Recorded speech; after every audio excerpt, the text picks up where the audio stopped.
आपका turning point हम जरूर सुनना टर्निंग पॉइंट ये था कि मेरा बच्चा छोटा था, जब 5 साल का था जी। अक्सर मैं उसको विधानसभा के सामने से जब बाजार इधर लखनऊ गजरतगंज में लेके जाता था तो उसको बताता था कि मेरा ऑफिस है, मेरा ऑफिस है जी। विधानसभा की बिल्डिंग दिखाकर। तो 2005 में जब 26 जनवरी का पर्व आया तो 25 जनवरी को उसने मुझसे कहा कि पापा मुझे 26 जनवरी की परेड देखनी है। वो टीवी पे देखा करता जी जी। तो उसको पता लगा कि यहाँ परेड, वो परेड यहीं से गुजरती है जी।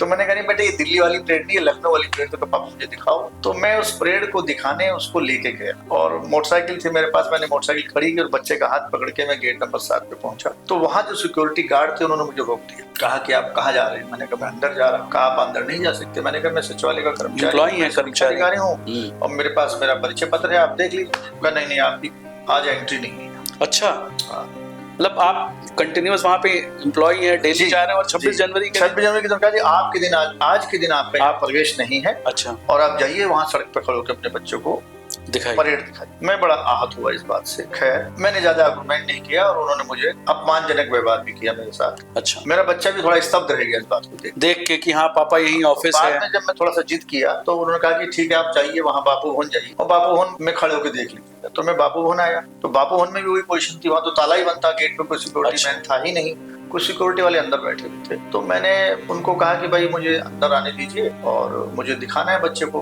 परेड। तो उन्होंने कहा नहीं आज ताला बंद है, छुट्टी, आज प्रवेश यहाँ नहीं। तो थोड़ी सी नोक-झोंक हुई और मैं थोड़ा सा क्रोध में मैं थोड़ा सा बोला तो वो लोग शायद मेरे प्रभाव में आ गए और उन्होंने गेट खोला। मुझे याद है मैंने 1.5 घंटे तक उस बच्चे को, दीवार जो थी वहाँ बाउंड्री वॉल बापू भवन की बाउंड्री वॉल पे मैंने उसको पीछे से पकड़ के खड़ा रहा क्योंकि वहाँ कोई जगह नहीं थी दिखाने की। ऊंची वॉल भी है, ऊंची वॉल थी और पूरी उस पे लोहे की रेलिंग लगी थी और रेलिंग पकड़ के मैंने बच्चे को खड़ा कर दिया। मैं पीछे से खड़ा होके, मुझे नहीं परेड दिख रही थी पर बच्चे को उनको दिख रही होगी। 1.5 घंटे तक मैंने बच्चे को परेड दिखाई और उसके बाद मैं उसको बच्चे को लेके घर आ गया। तो रात को जब बच्चा मेरे साथ ही सोता था तो उसने पूछा पापा आपको आपके ऑफिस में क्यों नहीं घुसने दिया? बड़ा प्रश्न है ये बात मेरे लिए बड़ी अपमानजनक थी।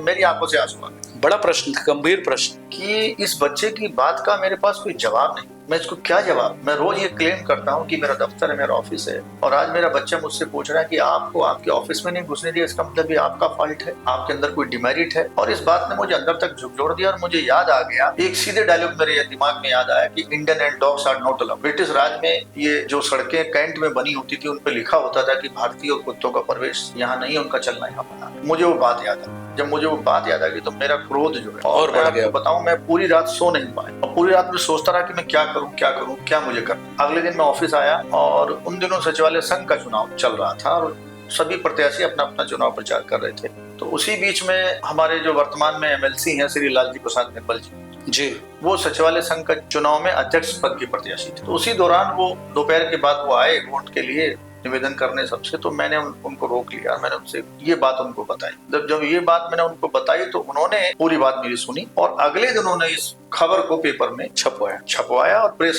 रिलीज जारी की। अगले दिन ये बात अखबार में छप गई। जैसे ये खबर अखबार में छपी तो सचिवालय के लोग जान गए कि किसी के साथ दुर्व्यवहार हुआ। मेरे तक भी ये खबर पहुंची और मैंने फिर वो पेपर पढ़ा। उसके बाद कुछ लोगों के मेरे पास फोन आए क्योंकि मैं तो बहुत आहत था। तो मुझे डूबते को तिनके का सहारा की तरह सिंपैथी के लिए कॉल आई कि मतलब सिंपैथी के लिए नहीं, सिंपैथी के लिए भी आई और ये जानने के लिए भी ऐसा क्यों हुआ, क्या हुआ।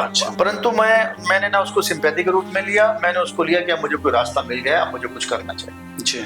उसी दिन मैंने एक प्रार्थना पत्र DM लखनऊ, एक प्रार्थना पत्र चीफ सेक्रेटरी उत्तर प्रदेश शासन और प्रमुख सचिव सचिवालय प्रशासन को लिखा और ये मांग की कि मेरे साथ ऐसा ऐसा दुर्व्यवहार हुआ है, भविष्य में किसी के साथ दुर्व्यवहार न हो। अगर मेरे साथ मेरी पत्नी, मेरे रिश्तेदार, कुछ और लोग भी होते तो कितना बड़ा अपमान का घूंट मुझे पीना पड़ता उनके सामने और ये बात कितनी अपमानजनक होती। तो मैंने प्रार्थना पत्र वहीं हमारे सचिवालय में पोस्ट ऑफिस है वहां से पोस्ट कर दिया और उसके बाद मैंने क्या किया कि मैंने सोचा कि अब मुझे लोगों को जागरूक करना चाहिए। सही बात। तो मैंने कुछ पंफलेट छपवाए और अपने 2 साथी मेरे साथ थे, एक ज्योति अधिकारी थे, एक आलोक कुमार राय समीक्षा अधिकारी हैं, हमारे साथी सचिवालय में है जी। वो 2 लोगों ने मेरा बहुत साथ दिया और मैं उनको लेकर गया वहां और पूरे सचिवालय मैंने पंफलेट के जरिए लोगों को बताया कि ऐसा दुर्व्यवहार ब्रिटिश काल की तरह हो रहा है आपके साथ और 26 जनवरी पर आप प्रवेश यहाँ नहीं कर सकते। सचिवालय के जो दीर्घा बनती है उसमें VIP के स्थान तो है बैठने का, माननीय सांसदों, माननीय विधायकों, माननीय उच्च अधिकारियों के लिए तो स्थान है, सचिवालय के लोग वहां नहीं घुस सकते, वो प्रवेश नहीं कर सकते क्योंकि उनके लिए कोई व्यवस्था नहीं, भले आप अपना परिचय पत्र दिखाएं। खैर 1 महीने बाद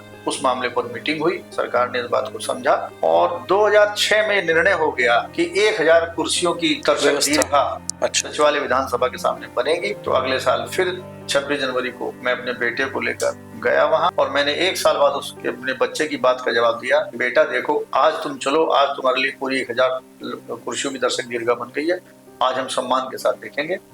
हम लोग वहां गए और सबसे अगली पंक्ति में मैंने अपने बेटे को बैठाया, मैं भी बैठा। सचिवालय सेवा के एक अधिकारी श्री संजय उपाध्याय जी थे, विशेष सचिव, उस समय वो अनुसचिव थे, तो उनकी वहाँ ड्यूटी लगाई गई थी जी, स्पेशल ड्यूटी लगाई गई थी और हमारा बहुत वहाँ स्वागत हुआ कि भाई ये दर्शक आपकी वजह से बनी है। सही बात है। और सब जितने सचिवालय सेवा के सिक्योरिटी वाले थे जो 2005 में हमको रोक रहे थे, वही अब लोग हमको सलूट मार रहे थे कि आइए बैठिए, आइए बैठिए।